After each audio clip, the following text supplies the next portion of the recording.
நீங்கள் பார்த்து கொண்டிருப்பது நியூஸ் 21 செய்திகள். தமிழ்நாடு செய்திகளை உடனுக்குடன் தெரிந்து கொள்ள நியூஸ் 21 செய்திகளை பாருங்கள்.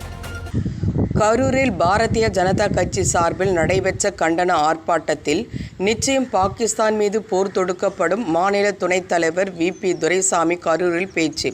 கரூரில் பாரதிய ஜனதா கட்சி சார்பில் காஷ்மீர் மாநிலம் பகல்காம் பகுதியில் சுற்றுலா சென்ற 26 அப்பாவி பொதுமக்கள் மீது தாக்குதல் நடத்திய தீவிரவாதிகளால் படுகொலை செய்யப்பட்டதை கண்டித்து தமிழகம் முழுவதும் பாரதிய ஜனதா கட்சி சார்பில் கண்டன ஆர்ப்பாட்டம் நடைபெற்றது.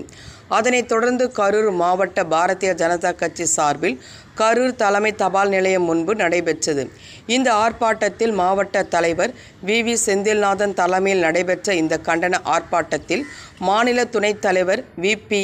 துரைசாமி கலந்து கொண்டு கண்டன கோஷங்களை எழுப்பினர்.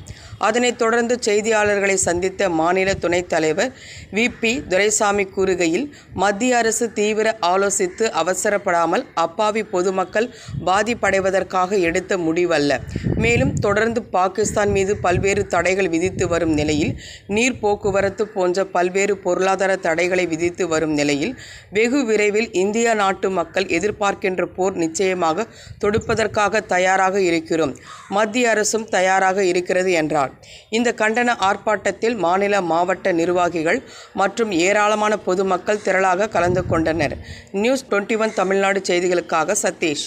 கள்ளக்குறிச்சி மாவட்டம் சின்னசேலத்தில் சிறுமலர் மேல்நிலைப்பள்ளி, இதயா நர்சரி பிரைமரி ஸ்கூல், சிறுமலர் தொடக்கப்பள்ளியில் தமிழ்நாடு அரசு வழங்கும் நலத்திட்டங்கள் அனைத்தும் மாணவ மாணவிகளுக்கு முழுமையாக வழங்கப்படும். 1ஆம் வகுப்பு முதல் 8ஆம் வகுப்பு வரை தமிழ் வழி கல்வி முற்றிலும் இலவசம்.